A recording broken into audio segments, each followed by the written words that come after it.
Hello children, once again I welcome you in history class, and we have completed chapter 8, and in that we had seen about the decolonization.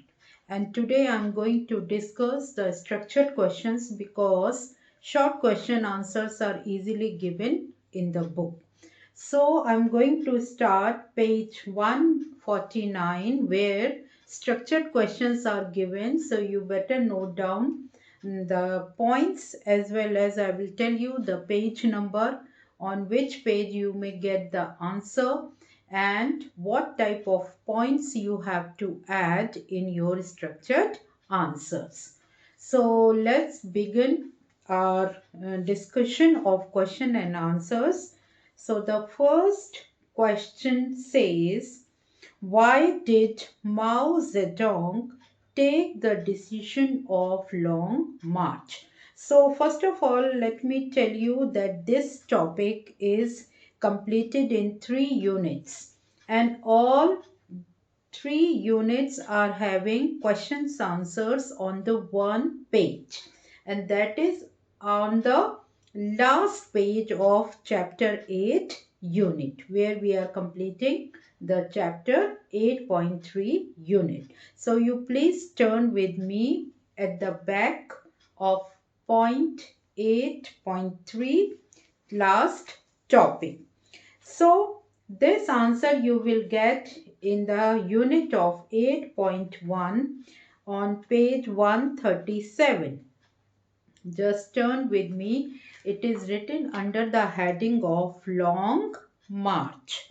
So here the question once again we'll see, why did Mao take the decision of long march? Because as I explained you in the class that time communism was on its height and there was interference of the communist people.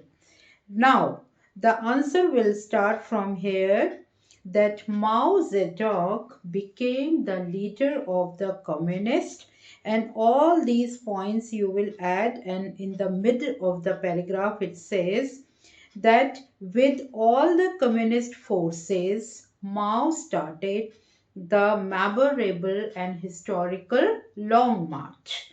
And here it says they had to cross mountain ranges and rivers, number is given there, through heavy fight. And ultimately, the province of Yan'an, where a new base was organized, that this was a kind of a new epic was set up in the history by Mao Zedong, where did he set up his the first time the communist propaganda. That means if we see in short enough that communist propaganda was made by Mao Zedong, that's why he started the historical and famous Long March.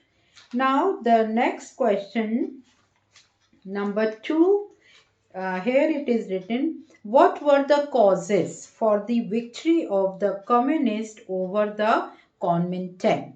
So this answer is given on page 138, and in that almost 4 causes are there, and you have to pick up all the 4 causes but the main fact.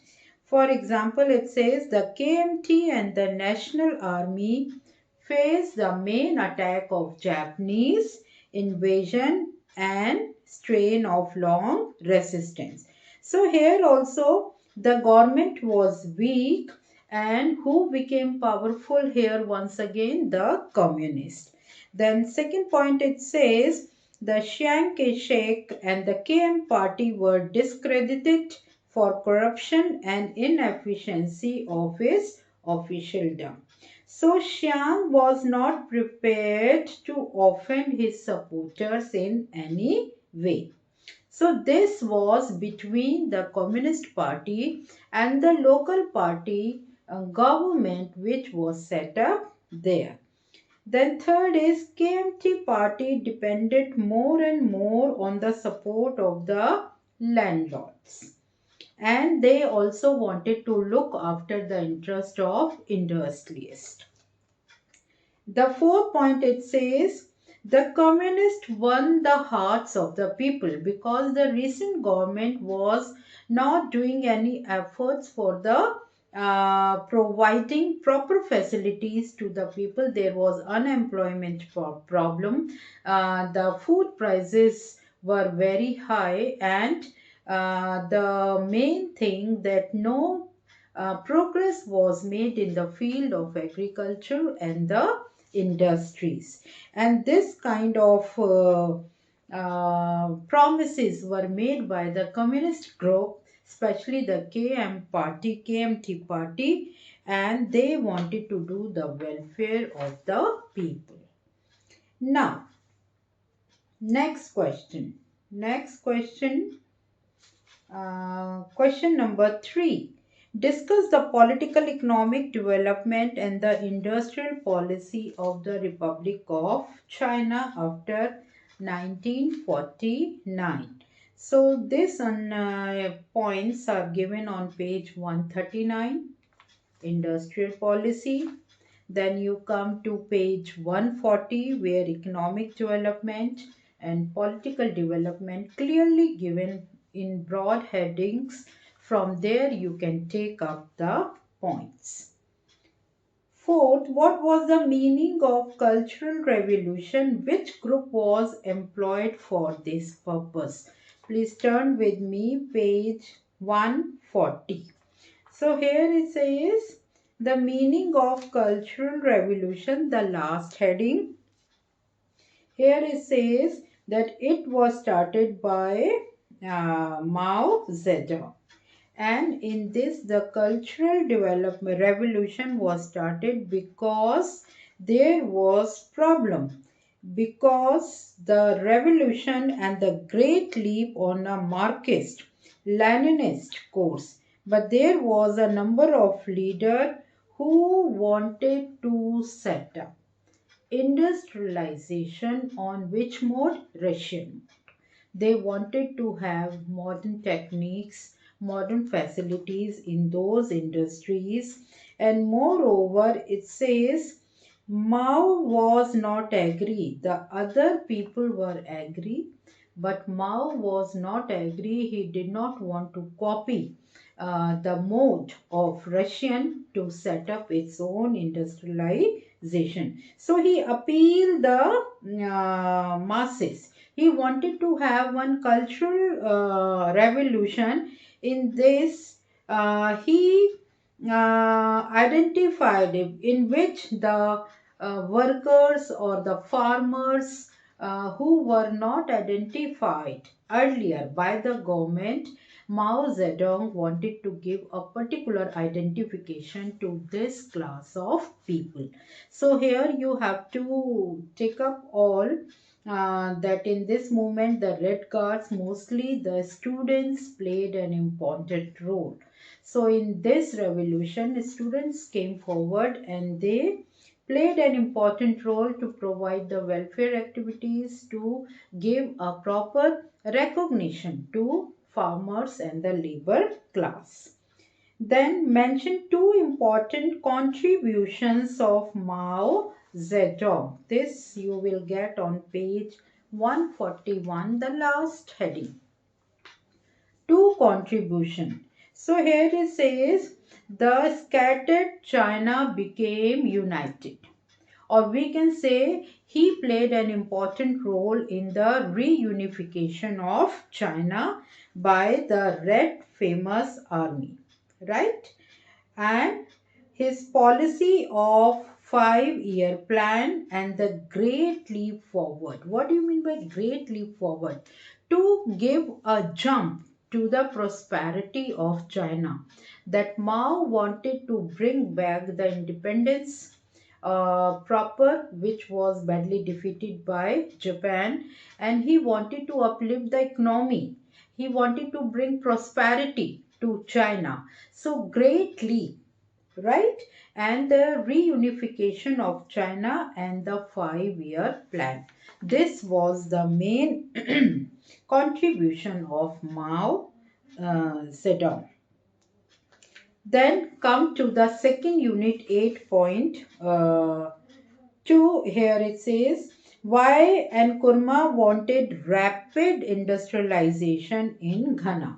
So as we had seen that in mostly parts of South Africa, the colonies were set up. There were colonial settlers who just exploiting the rich mineral like we can say that the cocoa was there and the gold was there, and this was badly exploited by the colonial people, and how the independence or the dignity of South Africa was in danger. But due to the nationalism, the people became aware of their importance of the country, and very soon the nationalism was spread throughout the South Africa, and how people wanted to be free from the clutches of the uh, colonial people. So here it says that Nkrumah played an important role, and he wanted to set up more and more industries. And this answer you will get on page 144. It said under the heading of Nkrumah role. First paragraph, he wanted to introduce industrialization very quickly. Why? What was the reason behind it? Because he borrowed money from the other countries, and he wanted to repay the amount of loan, and it was only possible when the economy will be boosted up and the proper return is coming back to the country, or the trade is flourishing, then only Nkrumah and its government was able to repay the loan amount. And for that it was necessary for Nkrumah to set up more and more industries in which the work can start, the economy can be improved, and moreover the people may get jobs, because there was unemployment problem was there.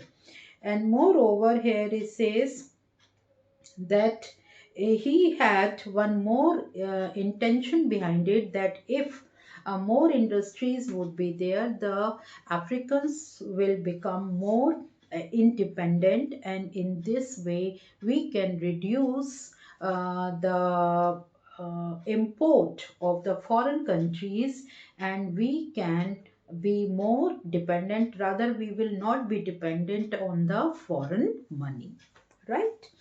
And discuss the reason for his failure. On the same page 144, in the second paragraph it is written there, though Nkrumah made so much effort, he did so many welfare activities, but still he became unpopular, and his fall was there. Why? Because he just left the parliamentary form of government. He ignored the parliamentary form of government, and he wanted to snatch the whole power of Ghana in his hand. He wanted to become the dictator, and when he became the dictator, he introduced first of all two main acts: the Trade Union Act and the Preventive Detention Act. And according to the Trade Union Act, he declared that if any worker will be on strike, and he declared all strikes will be illegal, and moreover to control his enemies, or to control his opposition, he introduced the Preventive Detention Act, which created kind of a resentment among the people, because in the beginning he was generous towards the people, but gradually he became the dictator, and his wills became the law, which were not tolerated by the people. Right? All these points you have to write. Then, why did the settlers oppose the independence of Kenya? This is the next unit, last unit 8.3, how there was revolt of independence in Kenya, and how Mozo played an important role. So here it says on page 147, it's written here in this question, page 147, Zomo, Canada. So here it says that because there were a number of white settlers. Settlers opposed the independence of Kenya because they wanted to control the markets of South Africa, right? And moreover, they were not in mood to have kind of a negotiation with African nationalists, especially with the leader of Jomo Kenyatta. And that time, Jomo Kenyatta formed a party which was known as KAU, Kenya African Union Unity Party. In this way, that Zomo wanted to give place to the white settlers because already there was pressure on the government also regarding these settlers because they were backed up by the big merchants of UK. And moreover, there was also great pressure from both the sides because these white settlers did not uh, ready to accept the any kind of association with the black people, because there was a kind of a policy of racial discrimination. Though they settled in the African countries, but still they kept a distance between uh, the whites and black.